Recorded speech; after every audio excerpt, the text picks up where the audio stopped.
Un nuevo mensaje de Mikel Lizarralde.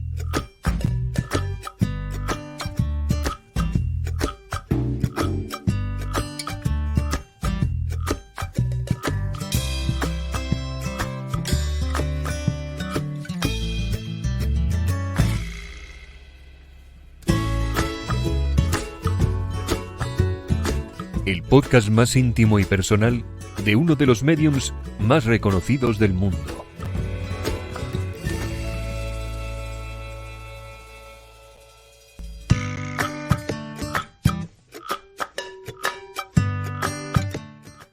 Hola amigos, bienvenidos a un nuevo mensaje. Estoy encantado de estar aquí con vosotros un miércoles más.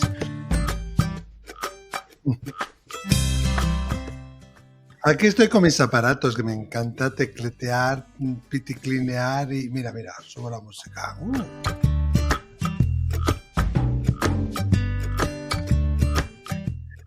La verdad que es un gusto, un honor y un placer poder compartir con vosotros en Acércate Radio. Cada vez estamos creciendo más, la familia se multiplica y es un gustazo, un honor, una maravilla que nos estés escuchando hoy aquí. Y mira, estamos en Instagram, estamos en Facebook, como Acércate Radio. Síguenos y hazles saber a más personas que estamos aquí, que estamos que tenemos cosas que decir, cosas que aportar y expandemos nuestras alas, expandemos nuestra misión, porque nuestra misión es eliminar fronteras. Ese es nuestro lema, eliminando fronteras. Y aprender, claro que sí, aprender mucho. Nos podéis escuchar a través de la web también, acércateradio.com o .org. Y claro, tenemos la app Acércate Radio, eso sí, todo junto. Y hoy tenemos una invitada especial que ahora, una amiga, además hace poco os puse el podcast que hice con ella para Penguin Podcast ahí en Colombia, que os ha gustado mucho. Y hoy vamos a hablar de un tema muy interesante. Pero estamos aquí y seguimos aquí, no os vayáis, pero antes quería deciros que gracias porque cada vez son más las descargas, son más las escuchas y como decía antes, ¿no? Nuestra misión es eliminar fronteras y traer aquí vuestra voz. ¿Y cómo podemos traer la voz?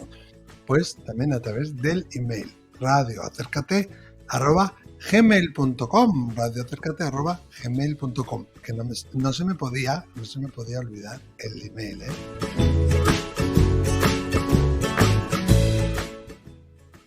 Bueno, vamos a dar la bienvenida sin más preámbulos a mi amiga, la escritora, antropóloga Mado Martínez. Bienvenida, buenas noches, Mado.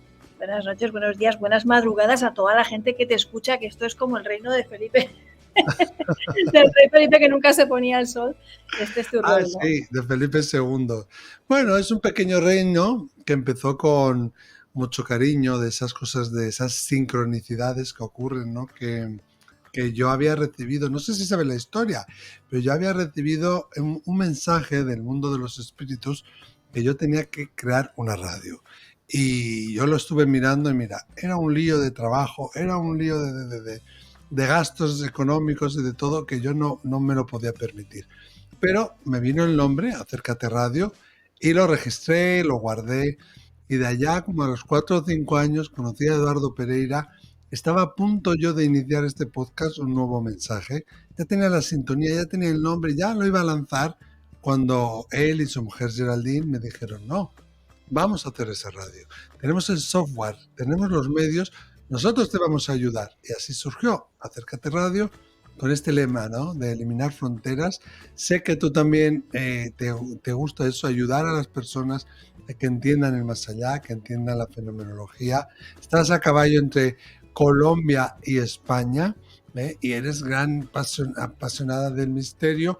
Has escrito muchas novelas, pero también sobre el misterio. Luego hablaremos de un par de obras tuyas que ahora van a salir, pero déjame presentarte un poquito, no como en ese podcast que hicimos en Penguin, que no te dejé presentarme, por favor. yo lo estaba escuchando y decía, pero Miquel, cállate ya, pero qué ridículo, por Dios. No me presentes 2 veces, preséntate tú también, déjame que te presente yo a ti. Ya, Lo que nos pasó fue que yo te presentase a ti. fue una cosa horrorosa. Porque claro, estaba yo, corre, que teníamos que hacer eso para luego irnos a otro sitio, hacer otra cosa de prensa y después otra.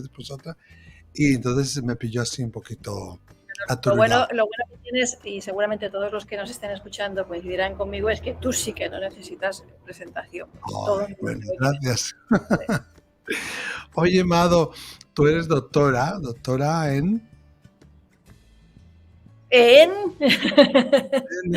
no lo sé, porque eres escritora, filóloga, antropóloga social y cultural, pero eres doctora ¿en qué? ¿En antropología? Doctora por la Universidad de Sevilla, accedí a los estudios de... Tengo 2 doctorados, uno de lengua española, lingüística general y teoría de literatura, y otro de lenguas, culturas y sus traducciones en el ámbito mediterráneo. Wow. Y la tesis la Bueno. Sí, impresionante. Y eres miembro del equipo de La Rosa de los Vientos en Onda Cero, donde participas en la sección de divulgación científica Eureka, ¿no? Y en la tertulia también Zona Cero. De hecho, tu trabajo de fin de grado versó sobre las experiencias cercanas a la muerte desde el punto de vista cultural. Además, eres autora de un sinfín de libros, investigadora. Has hecho también esa aproximación doctoral, vamos a decirlo así, sobre el espiritualismo de Allan Kardec y de su repercusión en el mundo científico. Y bueno, hoy estás aquí en España, pero estás a caballo, vives a caballo entre Colombia y España y compaginas tu pasión por la antropología de la religión y los sistemas de creencias con la literatura, tu pasión, ¿no? La escritura y la creación de contenido literario, audiovisual, bueno, muchas cosas. Hoy te hemos traído como amiga, por supuesto, porque este choco es para amigos. Nos reunimos amigos, lo pasamos bien y aprendemos, eso sobre todo, ¿no? Compartimos. Pero, ¿cómo? Y ahora vamos a hablar de un tema que a mí me apasiona, que no os vais a poder perder, que son los hombres sombra, la gente sombra. Pero quiero ir a Mado. ¿Cómo Mado un día, antropóloga, divulgadora, escritora, dice, yo me interesa el misterio? ¿Cómo sucede eso? Pues yo creo que el misterio, que es como... Es que siempre he tenido una niña prendida en el pecho. Y generalmente la gente que conozco, a la que le apasiona el mundo del misterio, es gente que es muy niña y que tiene esa curiosidad de querer saber qué hay al otro lado de la puerta y sentirse otra vez. Sentir esos tiempos en los que íbamos en nuestras bicicletas, entrar a casas abandonadas y sentir un poco esa emoción de encontrarse con lo desconocido. Y la verdad es que siempre he sido un poco gatuna en ese sentido y siempre me ha gustado también leer novelas de género fantástico, de misterio, relacionado con lo sobrenatural. En mi vertiente más periodística me he dedicado siempre pues, a divulgar diversos temas, ¿no? De ciencia, de cultura, de historia, pero también de misterio. Sí. Tengo ahí mi pequeño recorrido. Y al final, pues yo creo que era normal que acabara estudiando antropología, ¿no? Interesándome un poquito por las culturas, las creencias, los sistemas de creencias, las religiones. Es un poco para mí como estudiar la psicología de la humanidad. Claro. Qué interesante, ¿no? Y el misterio ya te atrapó, ya no te dejó marchar. El misterio evoluciona, siempre he dicho que el misterio es un enfoque, porque realmente es un enfoque y es un enfoque y una perspectiva desde la cual uno aborda diferentes asuntos, ¿no? Realmente creo que los sistemas de creencias son algo común en la humanidad y que todos esos mitos, todas esas leyendas, todo ese patrimonio oral y cultural que podemos encontrar en distintas civilizaciones, tiempos, épocas y lugares del mundo, tienen que ver mucho con nosotros y explican en gran manera cómo somos los seres humanos y cómo nos enfrentamos a multitud de cosas, ¿no? Como el duelo, por ejemplo. Claro. Tú me dijiste una vez, ¿no? Si no me equivoco, que incluso desde el punto de vista antropológico, las personas que tenían experiencias cercanas a la muerte lo vivenciaban de distintas formas dependiendo de su cultura, ¿no? Claro, en realidad no deja de ser una narrativa, y la forma en la que las personas tienen esa experiencia, la narrativa en sí, cuando te cuentan, pues yo estuve en un sitio y vi un túnel, o yo estuve, pues tiene que ver con sus patrones y condicionamientos. Los Mayachuorti lo describen en relación a su cultura, los mapuche lo describen en relación a la suya. En la antigüedad griega, que también existían experiencias cercanas a la muerte, los relatos tenían que ver con el inframundo y con las divinidades del panteón griego, greco-latino, y realmente son tan variadas, ricas y diversas como contradictorias. Es decir, ningún tipo de relato que tenga que ver con una experiencia cercana a la muerte nos va a servir para hacernos una experiencia de cómo es un supuesto más allá, porque en todo caso sería muy contradictorio. Cada uno te va a decir una cosa, pero sí te va a decir mucho a nivel íntimo, personal. Es una experiencia que tiene que ver más contigo y con el más acá y con el más allá. Ya, claro, es como si tu mente no utilizara lo que tú tienes más cerca. Sí, correcto. Es una forma de interpretar, es una experiencia, realmente una experiencia muy íntima y personal, porque generalmente la mayor parte de las personas que tienen una experiencia cercana a la muerte, como tú bien sabes, regresan con un sentido de propósito o sufren cambios, experimentan cambios radicales en su vida a nivel psicológico. De hecho, hay algún estudio por ahí publicado en la revista Near Death Studies que hicieron una vez unos psiquiatras, en el que constataron que lo que consigue una experiencia cercana a la muerte en prácticamente un día, que es lo que tardan en casi morir y resucitar, la psicoterapia tardaría un año en producir esos cambios en una persona. Claro, hay personas, yo conozco alguna de ellas, ¿no?, que han tenido esta experiencia cercana a la muerte y han vuelto con dones, pues tocando el piano, que no sabían tocarlo antes, o conociendo, o sabiendo hablar chino, que no tenían ni idea de chino, ¿no? Y esto es un milagro en realidad, es algo que podemos denominar milagroso, ¿no? Sí, es realmente desconcertante. Algo se activa y lo tenemos. Eso nos habla de la maravilla de la conciencia no local y de la conexión que todos tenemos entre todos y con el todo, que no hay nada imposible. Sí, es realmente desconcertante. Personas que, me acuerdo del caso del zapato rojo, ¿no? De una persona que tuvo una experiencia cercana a la muerte, en la que comunicó a la enfermera que en el tejado del hospital había un zapato rojo, y la enfermera se tomó la molestia en subir, intentar llegar hasta arriba, y efectivamente había un zapato rojo, que era algo que no podría haber visto nadie, a no ser que fuera en un helicóptero, ¿no? O personas que, como tú bien sabes también, pues a raíz de una experiencia cercana a la muerte, regresaron con información privilegiada sobre hechos futuros que acabaron sucediendo, ¿no? Pues me acuerdo cuando yo entrevisté a Mary Zenil, ella sabía que su hijo Willy, que en aquellos momentos tenía entre 7 o 9 años, iba a morir a la edad de 18 años porque se lo habían comunicado durante esa experiencia cercana a la muerte, ¿no? O gente que ha ido un poco con el reloj adelantado, ¿no? Sí. Una serie de efectos secundarios asociados a este tipo de experiencias que realmente resultan fascinantes. Claro. Yo siempre digo que los antropólogos podemos explicar unas cosas hasta cierto punto, los neurocientíficos otras cosas hasta otro cierto punto, que también tienen su explicación acerca de este tipo de fenómenos, pero sigue habiendo ahí un resquicio, estos casos que estamos comentando, que realmente nos siguen desafiando. Claro, y de la misma manera que conseguimos esta sapiencia, voy a decirlo así, de forma instantánea, milagrosa, en lo que la psicología tardaría quizás un año, también se puede, si sabemos utilizarlo bien, conseguir la sanación con estas prácticas, ¿no? Y con estos, provocando esos estados alterados de conciencia.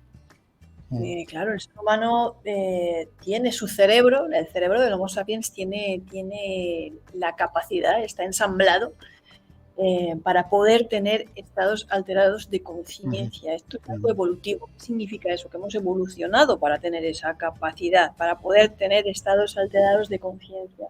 ¿Por qué? Seguramente porque tienen una función y porque los necesitamos, y porque en momentos de trauma, de crisis, Ujú. de situaciones duras, como pueda ser enfermedad, como pueda ser estrés postraumático, como puedan ser duelos, ¿no? Situaciones por las que el Sí. ser humano atraviesa y que pueden ser capítulos y episodios muy duros, tanto a nivel personal como a nivel de la comunidad, permiten tener una experiencia que al final, ya sea a nivel individual o mediante una comunión catártica con el resto de miembros de la comunidad a través de un ritual chamánico, estoy pensando por ejemplo en los antiguos chamanes siberianos, permiten salir adelante. Es una herramienta de resiliencia Ujú. que nos ha permitido salir adelante. Qué interesante. Seguimos escuchando a Amado Martínez.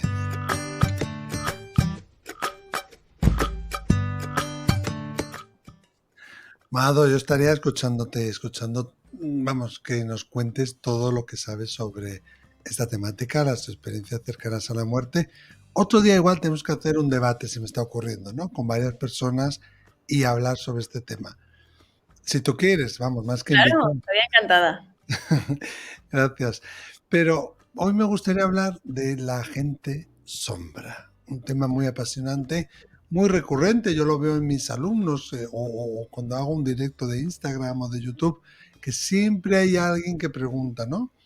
Hay dos preguntas yo creo que clave, ¿no? La parálisis del sueño, o tres, una, si nuestros ancestros están bien en el cielo, la parálisis del sueño y la gente sombra. La gente suele decir, tuve una experiencia a menudo un poco dura o negativa con unas personas que lucen y se ven de una forma muy particular, ¿no? ¿Quiénes son? ¿Qué son la gente sombra, Amado? Sombras, ya la palabra lo dice, son sombras que la gente ve o presencias que la gente normalmente dice que se sienten acechados por una sombra o por un ser o una figura negra o de ciertas dimensiones que te está observando, que te está acechando, ¿no? Normalmente siempre se refiere a encuentros que están muy próximos al sueño o en estados como de semivigilia o en fase REM o cosas así, ¿no? La cuestión es que yo cuando empecé a investigar el tema de los hombres de las sombras no fue por ningún interés particular ni ¿No? nada. No, o sea, fíjate, tenía que escribir un reportaje, tenía que investigar sobre los hombres de las sombras para escribir un reportaje para la revista Año Cero. Y Sí. entonces yo me puse en contacto con James Oldfoot, que es uno de los grandes investigadores en la materia que existen en el mundo. Y llevaba muchos años investigando los hombres de las sombras, décadas investigando este fenómeno, y había publicado incluso un libro sobre el tema. Uh-huh.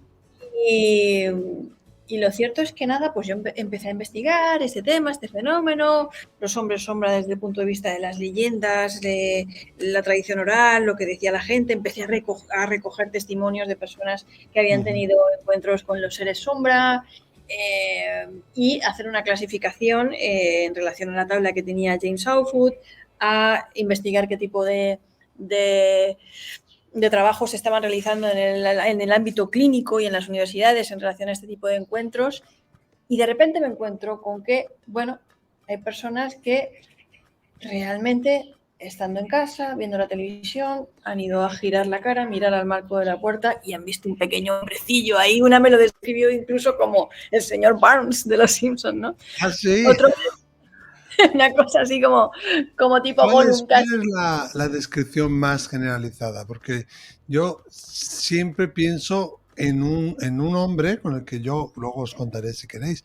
Tuve un encuentro que creo que a ti ya te lo conté, Mado, que era alto, llevaba un sombrero, tenía una especie de gabardina, ¿no? Porque son varios. ¿Cómo la gente lo suele describir? Es que hay una tipología y hay Sí. 5 tipos de seres sombra. ¿Así? Entonces, 5. estarían las sombras benignas, que son un poco más o menos las que se desplazan, según Outfoot, las que se desplazan de un lugar a otro y no tienen ninguna intención de acecharte o de observarte ni nada parecido, pero hay gente que las ve, que dice, pues yo vi algo correr por ahí, corretear, moverse, ¿no? Luego estarían las sombras negativas, que son seres acechantes que están asociados a un sentimiento de terror irracional, ¿no? Que la gente pues los ve y realmente pues se aterroriza, se siente acechado, observado, siembran inquietud, les producen un sentimiento estremecedor en las personas que tienen o que aseguran haber tenido este tipo de encuentros. Luego estarían las sombras encapuchadas, que adoptan una figura como más monacal, encapuchada, ¿no? Y que normalmente los testimonios que tenemos sobre este tipo de encuentros con sombras encapuchadas dicen que, bueno, coinciden un poquito en el que este tipo de sombra es como rabiosa, ¿no? Que tiene rabia en su interior. Luego estarían las que tú has dicho, que son las del hombre del sombrero, que también son bastante comunes, la verdad que son de las que más comunes son, que son sombras que tienen el distintivo, la característica de que tienen un sombrero y se aparecen a personas de todo tipo de culturas alrededor del planeta. Y luego estaría un último tipo de sombras, que son las sombras de los ojos rojos, que son sombras siempre negativas, que se te quedan mirando fijamente, que parece que se alimentan de tu miedo o algo así, son como ojos encendidos, y que yo, cuando Outfoot me comentó que existía este tipo de sombras, recordé algo que había olvidado olvidado. Y o sea, que tú ya habías tenido una experiencia también. Sí, pero yo cuando empecé a hacer este reportaje ni siquiera estaba pensando en eso, nada, o sea, y entonces recordé algo que a mí me había pasado, que fue muy curioso, hace muchos años, bastantes, como, yo qué sé, bastantes, más de 20 años seguramente, no lo sé. Me acuerdo que yo fui con un amigo a un lugar abandonado, pues lo típico, en aquella época que éramos muy jóvenes, íbamos a grabar psicofonías, ¿no? A hacer este tipo de cosas paranormales, y en ese sitio, yo había ido varias veces precisamente a acompañar a gente que había ido a hacer registros y cosas para hacer un reportaje también sobre el lugar. Y me acuerdo que estábamos allí y habíamos ido con todo el equipo, lista para hacer entrevistas, para participar en las sesiones, de todo, ¿vale? Con el bocadillo, las patatas bravas, o sea, ni sugestión, ni miedo, ni nada, ¿no? Ibais a pasarlo bomba. Exactamente, ¿no? A disfrutar un poquito de la experiencia.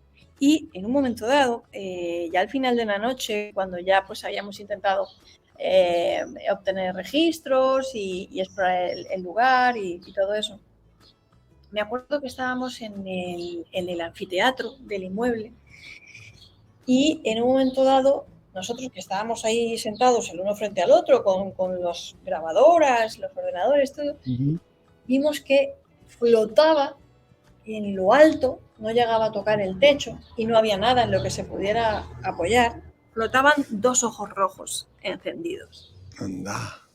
Pero de estos como de película de, yo qué sé, de estas de antes de los 80, de lobos, no sé, como dos cigarros encendidos, no sé cómo explicártelo. Y, sí, como claro, de lobo, ¿no? De lobo. O eso sí, que... Pero primero que piensas, o sea, claro, nosotros, yo me asusté muchísimo y mi amigo también, pero nosotros, claro, lo primero que piensas es darle una explicación. Pues será esto, será lo otro, o sea, y ninguna cuadraba. No podía ser un gato, no podía ser, o sea, para empezar no había nada en lo que se pudiera apoyar. No podía ser una paloma porque habría tenido que tener los ojos muy juntitos y muy pequeñitos, y aquellos eran de cierta envergadura y separados. Y era algo más negro que la misma noche, te aseguro. Era como algo que se tragaba la oscuridad. Tenía más envergadura. Y no lo vi yo sola. Lo vimos los dos. Claro. Los dos. A mí se me salió un poco el corazón por la boca. Realmente no... Yo trataba de que él no se pusiera nervioso, y creo que él estaba haciendo lo mismo conmigo. Entonces los dos nos dijimos, no te preocupes, esto será no sé qué, será no sé cuántos. Vámonos. Nos entró de repente muchísima prisa por salir de allí, y cuando llegamos a casa nos olvidamos de ello y jamás volvimos a hablar del tema. Wow, no voy a acordarme de eso hasta que hablé con James Outfoot para entrevistarle y hacer esta investigación sobre los Shadow People, o los hombres de las sombras. Claro, sí, e incluso que no te acordaras, eso es muy, muy significativo, ¿eh? Es curioso. Y ¿Qué crees que estaba haciendo? ¿Se estaba acechando? ¿Se estaba viendo? ¿Era un guardián? ¿Qué era? Porque mucha gente se pregunta, ¿no? ¿Quiénes son estas personas? Entonces, ¿quién crees que era o qué crees que estaba haciendo esa figura que os estaba mirando ahí en ese lugar?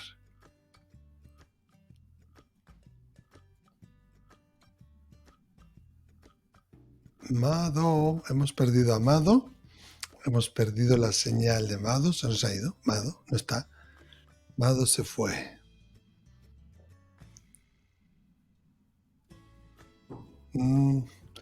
Bueno, yo no os puedo hablar de la gente de las sombras. Bueno, sí os puedo hablar, solo os puedo contar mi experiencia y a ver qué sale, ¿no? En esta experiencia. Porque mira, yo era el año 2004, estaba empezando yo a saber un poquito y a averiguar un poquito sobre la mediunidad y el más allá. Y bueno, mientras recuperamos a Amado, pues os lo voy a ir contando, ¿no? A ver si consigo recuperar a Amado. Mientras tanto, pues bueno, os tenéis que conformar conmigo. Yo había ido a Canadá a, bueno, pues a averiguar, a aprender sobre la mediunidad. Y estaba empezando a tener mis primeras clases, tener mis primeras experiencias. Y donde yo vivía era la escuela que tiene Marilyn Rosner aún, que fundó junto con su marido, John Rosner, en Montreal, Canadá.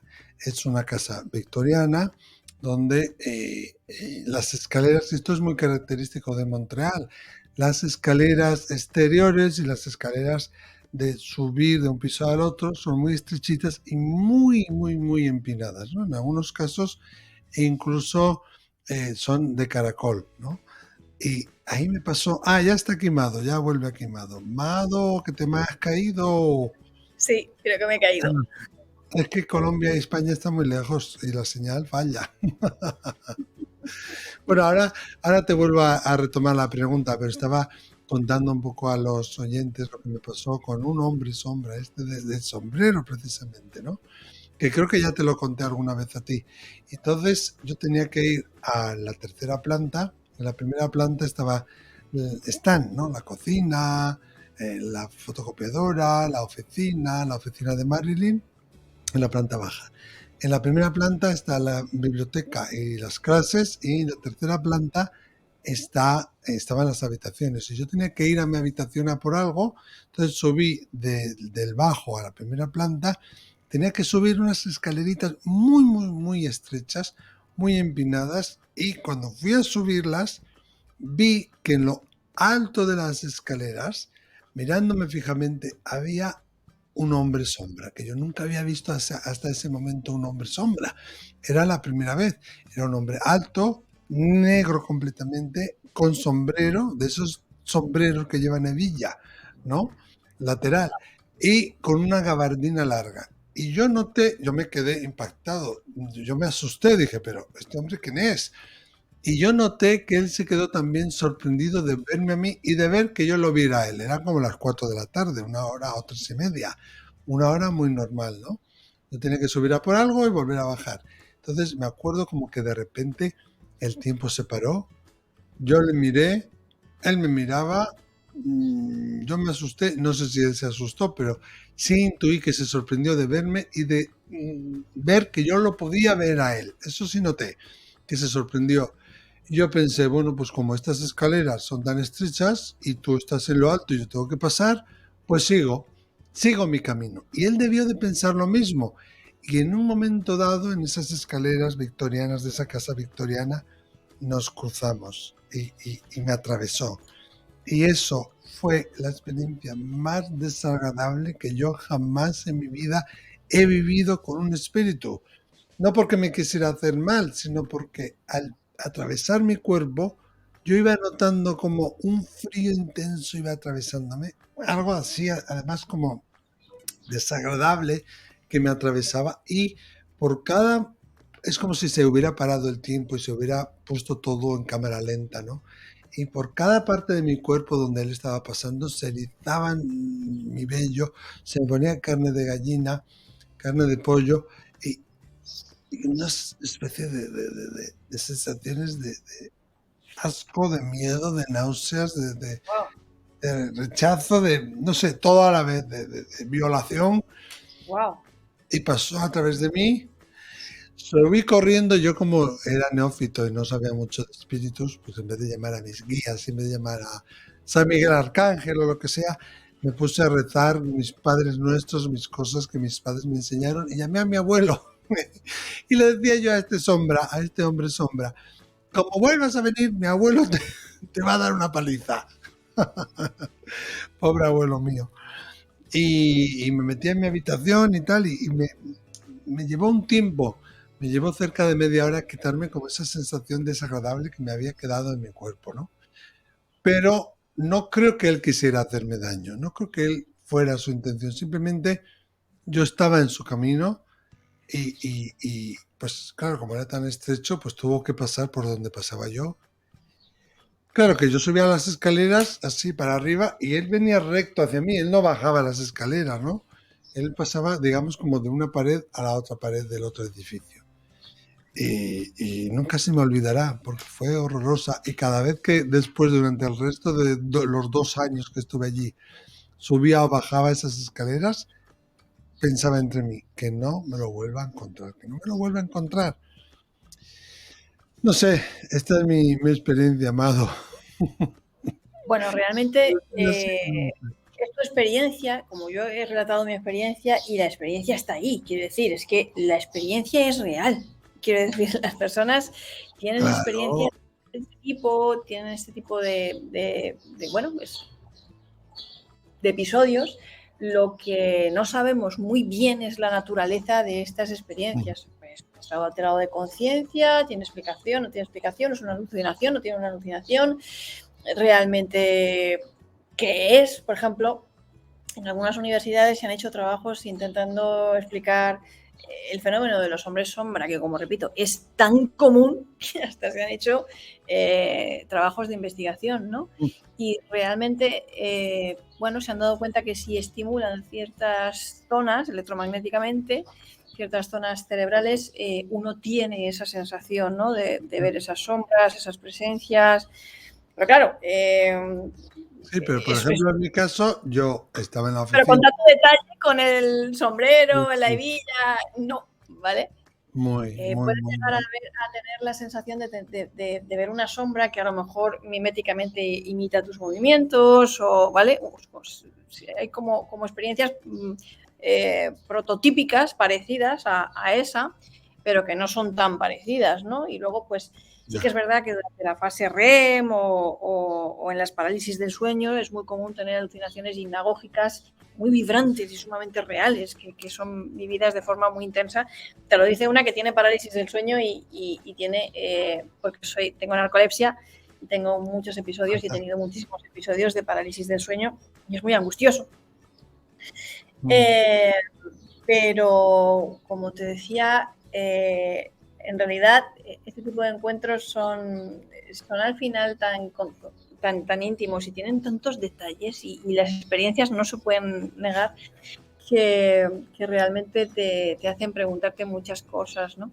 Y fíjate, hay un síndrome de muerte súbita, inesperada, nocturna, que se ha observado en Estados Unidos. Se observó por primera vez en el año 1977 entre un refugiado de origen chino, y en Singapur hay incluso un estudio retrospectivo, que contabilizó a 230 tailandeses entre los años 1982 y 1990, la mayoría de ellos hombres de unos 33 años de media, que murieron de forma súbita e inexplicable, sin tener ningún problema médico.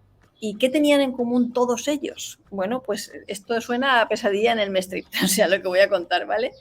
Bueno, pues la creencia en demonios ancestrales que les atacaban, les visitaban y les atacaban durante los sueños. Tenían pesadillas que les dejaban paralizados al sentir que les estaban oprimiendo el pecho, que es una sensación bastante común en las parálisis del sueño y que les impedía respirar. Y en Filipinas este mismo síndrome afecta a 43 de cada 100.000 personas y está relacionado también con esta forma folclórica que recoge centenares de leyendas relativas a seres demoníacos que te atacan mientras duermen y se sientan en cuclillas sobre tu pecho como súcubos, ¿no? Incubos y súcubos, asfixiándolos hasta la muerte, ¿no? ¿Qué nos dicen estos estudios también? Que este tipo de casos se producen en personas que creen en eso, ¿no? Claro. Que creen en ese tipo de demonios, de seres, de atacantes, ¿no? Y que llegan a morir paralizados por el terror, seguramente. O sea que esa es una clave, ¿no? El que tú creas en ese demonio, tú creas que esa especie de posesión o de manipulación demoníaca pueda existir, abre la posibilidad a que realmente se dé la fenomenología, ¿no? Pues es muy curioso, pero cada vez más los estudios sobre estudios de psicología y parapsicología que se dedican más a estudiar el más acá que el más allá, la verdad, porque al final lo que investigan son los sujetos, a las personas y a los sujetos,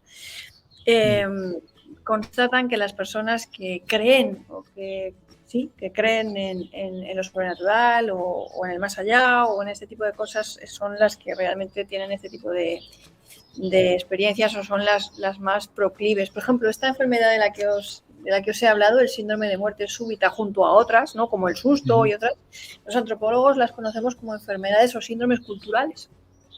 Anda. Sí, porque están muy relacionadas con la cultura o el sistema de creencias de esa cultura y no se dan en otras culturas. Por ejemplo, esta que has dicho, ¿no? De Filipinas o de Tailandia, ¿no?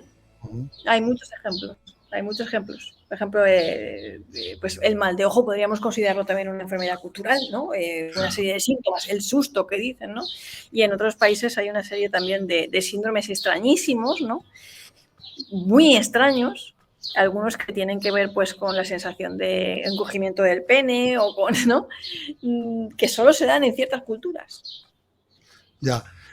Sí, que tienen más que ver con la mente, con el cerebro, que con el mundo de los espíritus, en realidad. Con la mente y con la cultura. Es que el peso de los sistemas cultura. de creencia, de los patrones, de los condicionamientos, tiene un peso grande, o sea, enorme. Eso pesa. Y esos patrones y condicionamientos pesan incluso cuando no creemos en ellos. Porque cuando uno ha sido socializado en una cultura en la que conoce la figura de Jesucristo, aunque uno sea ateo, ¿vale?, puede llegar a tener una experiencia cercana a la muerte en la que tenga un encuentro con Jesucristo y de repente pues le dé por convertirse, ¿no? Porque ha tenido un encuentro con Jesucristo. Lo que definitivamente no vas a tener en una experiencia cercana a la muerte es un encuentro con una entidad que tú no conozcas o que no tenga que ver con tus patrones y condicionamientos. Incluso puede ser una persona del Islam y tener una experiencia cercana a la muerte en la que veas a Jesucristo o viceversa. Pero tú conocías esa figura y en algún momento te pareció atractiva o te llamó la atención o... es curioso. O estaba en tu cultura, aunque tú no lo fueras, ¿no? Bueno, Jesucristo en el Islam no deja de ser un profeta. Ya, es verdad. Lo conocen. Sí. Bueno, y vamos a volver a esa experiencia de esos dos ojos rojos que te miraban, ahí en el techo colgada. O sea, la imagen estaba colgada mirándoos a ti y a tu amigo. Nos has hablado de 5 tipos. ¿Quiénes son? ¿Se sabe quiénes son? ¿Se sabe cuál es su misión? ¿Qué podemos decir al respecto? ¿Son todos malos? ¿Son solamente posibles en ciertos lugares, en ciertos estados? Yo no te puedo decir quiénes son. Te puedo hablar más de la experiencia. Es decir, yo sí que sé que existen las experiencias como las que tú y yo hemos tenido. Nosotros hemos tenido experiencias en las que hemos experimentado un encuentro con lo que a nivel popular, porque esto de los hombres de las sombras es como pertenece más a la cultura pop desde los años 80 a la actualidad y seguramente muy relacionado con las ciudades y los movimientos urbanitas. Nosotros hemos tenido estos encuentros que no sabemos qué son, y yo los interpreto desde el punto de vista de la experiencia. Sé que la Claro. experiencia existe, sé que hay una catalogación, un catálogo de tipologías que seguramente a nivel cultural también nos puede hablar de los arquetipos que nosotros tenemos en nuestro inconsciente sobre ciertos tipos de seres, como por ejemplo el del hombre con sombrero. El sombrero negro es un arquetipo que normalmente nosotros en nuestra cultura y en muchísimas culturas del mundo se asocia a la muerte. Entonces, no sé, es curioso y creo que es un tema muy inexplorado y que a nivel antropológico tampoco hay muchos estudios sobre el tema de los hombres de las sombras. Sería interesante realizar este tipo de estudios, incluso un estudio intercultural de este tipo de experiencias. Que, repito, creo que sí, hasta cierto punto se pueden explicar desde el punto de vista de los trastornos del sueño, la neurociencia, la estimulación electromagnética y cosas así, pero que también valdría la pena estudiar desde otros puntos de vista, ¿no? Como la psicología, la psiquiatría, el inconsciente, la antropología y desde luego desde el punto de vista de personal, ¿no? De esos niveles de mente a los que las personas accedemos, que también son una forma de conocimiento. No todo es conocimiento científico, ni occidental, ni racional, ni materialista. Hay unas formas de conocimiento a las que solo se puede acceder en determinados niveles de mente y también son lícitos. Claro, yo había escuchado varias reflexiones al respecto, ¿no? Donde se dice que estos hombres sombras, estas personas de las sombras, son mensajeros de la muerte o son la propia muerte, como tú bien apuntabas, ¿no? Porque hacen referencia al arquetipo, también como que son una especie de guardianes del universo que controlan las fronteras, pero bien no lo sabemos bien, ¿no? Lo que son. Yo, desde luego, desde mi experiencia, puedo decir que era real. O sea, yo sabía cuando me estaba atravesando mi cuerpo por dentro, en qué parte de mi cuerpo se encontraba en cada milésima de segundo, ¿no?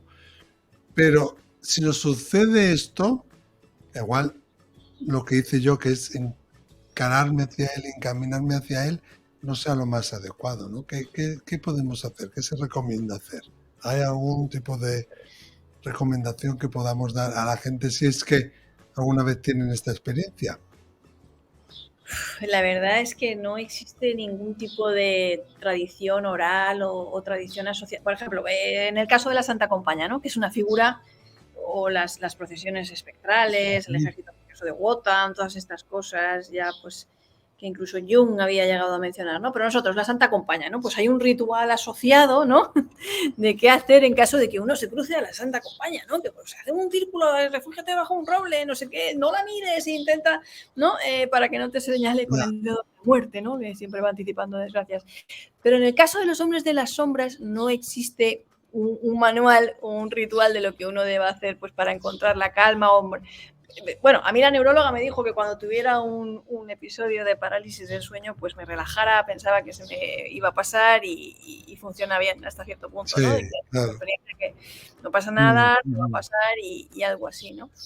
Pero bueno, conocí a una persona que cada vez que veía sombras, porque en ciertos momentos de su vida había visto estas sombras de forma periódica, pues a lo mejor en el almacén donde estaba trabajando o cosas así.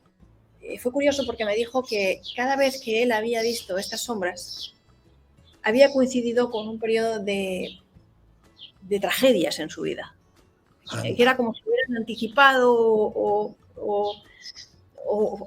como si fuera una forma de expresión inconsciente, una proyección de momentos duros, ¿no? En la vida de esta persona, igual que pues hay otras personas que a lo mejor en momentos de crisis o momentos difíciles en la vida, pues sueñan que les cortan el pelo o cosas así, ¿no?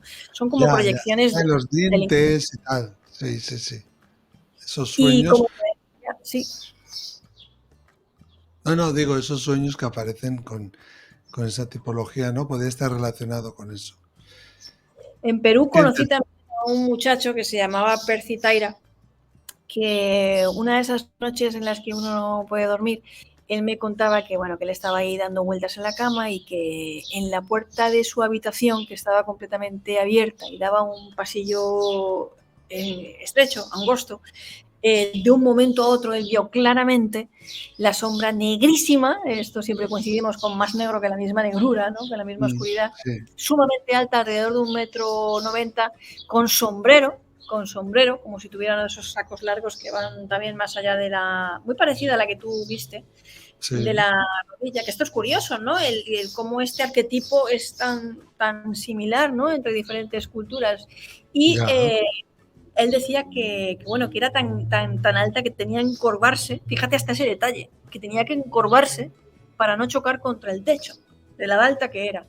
Y que esta sombra fue caminando por el pasillo, cruzando el marco de la puerta, y iba caminando a un ritmo normal, con la cabeza algo encorvada, repito, y la visión le duró unos segundos hasta que él perdió de vista la sombra de la puerta, porque estaba en el marco de la puerta. Y entonces él se puso ahí como a pensar esto qué será, qué no será, ¿no? Y yo también pues me puse a hacer mis cábalas y a hacerle preguntas, ¿no?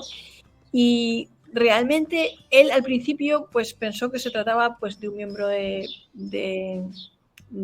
su familia, pero no, porque todos los miembros de la familia no pasan del 1,60 m, me decía, de estatura, y Claro. era una figura muchísimo más alta, ¿no? Y entonces, en esta, fíjate, volvemos al tema de la cultura. Resulta que en esta colonia, en Perú hay una colonia japonesa. Sí, Existe la creencia de que en la fiesta del mes de agosto, que ellos llaman Tanabata, los hogares con Butsudan, que es una especie de altar donde se guardan las tablillas de los nombres de todos sus ancestros, ¿no? Antepasados, reciben la visita de familiares fallecidos, ¿no? Como nosotros pensamos que durante el día de la noche de difuntos o cosas así, los difuntos regresan a las casas, ¿no? Y existen ciertas costumbres. Yo me acordaba que mi abuela incluso decía que esa noche no te podías acostar en la cama ni durante el día porque regresaban los difuntos a reclamar sus antiguos lechos y a acostarse ahí. Y él, pues, lo achacó a eso, ¿no? Cuando su madre le explicó todas estas cosas también y pensó que en realidad se trataba de la visita de un antepasado que quizás había aparecido en la zona. fíjate. Muy interesante, Mado. Me encanta. Me encanta, decía yo, escucharte. Me encanta, me encanta. Ya estamos acercándonos al final del programa, pero quería que habláramos un poquito sobre la parálisis del sueño, que lo hemos mencionado aquí varias veces y quizás haya personas que no sepan qué es, ¿no? Esa experiencia que a veces ocurre en el sueño donde hay personas que piensan que les poseen, que se apoderan de ellos, ¿no? ¿Cómo es eso? Mira, pues yo la parálisis del sueño no tengo mejor forma que definirla que como se la definía mi médico la primera vez que fui a consulta por eso. Y es que, señor, oiga, médico, doctor, ¿qué le pasa? Es que es como si se me despertara el cerebro antes que el cuerpo. Porque efectivamente cuando uno tiene una parálisis del sueño siente que uno está atrapado en su cuerpo o que incluso no está en su cuerpo, sale de su cuerpo, tiene una serie de experiencias, no puede Claro, gritar, no puede moverse, es angustioso porque te sientes muy vulnerable. En esos momentos tú sientes que no eres dueño de tu cuerpo, que está como muerto, ¿no? Que no te puedes mover y sientes una serie de sensaciones, presencias, sombras, momentos bueno, eso de sentir que te oprimen el pecho o que te están atacando, o ujú, que yo siempre he hecho un poco ahí a lo Nietzsche, ¿no? Abraza tu oscuridad y me he lanzado un poco aquí a lo que venga. Sí, en plan, inmólate, en plan sacrificio y al final es un poco como aceptarte a la experiencia que estás teniendo en ese momento y abandonarte un poco a aceptarla ujú. y que no pasa nada, ¿no? Pero una experiencia, una parálisis del sueño es un episodio que prácticamente una vez en la vida muchísima gente ha tenido, tengas Sí, narcolepsia o sí, no. A veces se da en casos en los que uno está atravesando un periodo de cansancio extremo, que estás exhausto por el trabajo, por cualquier motivo, ¿no? Incluso hay personas que se pueden llegar a ver disociadas y fuera del cuerpo en este tipo de experiencias. Otras que las aprovechan para tener un sueño lúcido, aprovechando esas experiencias hipnagógicas, la controlan hasta tal punto, eso también. A veces yo he jugueteado un poco con eso, ¿no? Y bueno, no es algo de lo que uno tenga que tener miedo, aunque sí que es angustioso. Yo creo que lo angustioso es desconocerlo o ignorar que es un episodio Normal, me parece que decía Mado. No me digas que se nos ha caído otra vez Mado, no puede ser. Mado, que tienes que contarnos muchas cosas. Voy a intentar localizarla, pero de otra manera, porque no puede ser. Mado, es que esto de Colombia no tenemos buena conexión, aquí. A ver si puede ser. Que yo le llamo por aquí. Estamos en directo.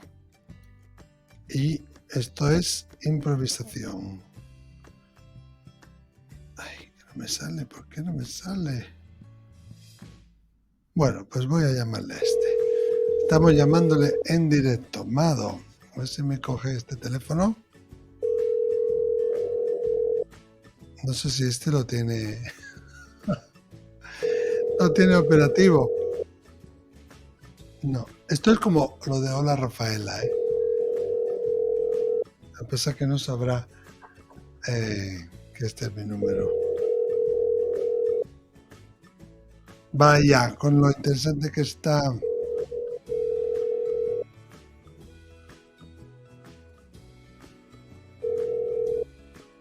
A ver. No nos contesta. Oh, Mado Martínez no se va a ganar el coche. Ya sabéis que había esos programas.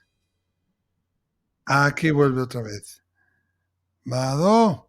No sé qué pasa. Te vas y te vienes como los espíritus. Como los espíritus. Te estaba llamando yo aquí para meterte por audio. Digo, bueno, pues si no, la tengo por aquí, por el otro lado. Pero es que los espíritus, ¿qué pasa? Que están jugando con nosotros, que no... Que nos rodean y los pajaruelos aquí alrededor también que están haciendo de las suyas todo el rato. Claro, porque es de día aún ahí en Colombia. Y quizás fueras a decir algo interesante y aquí hay alguien que no quiere que lo escuchemos, ¿eh? Bueno, Mado, hablábamos de eso de la parálisis del sueño. Y si te pasa eso, no asustarse, ¿no? Enfocarse en la respiración, relajarse y permitir que simplemente venga uno al cuerpo, ¿no? Sí, pues es importante mantener la calma. Realmente no es nada de lo que tener miedo ni atemorizarse. Es una experiencia que, a pesar de que parece que dura mucho, dura muy poquito.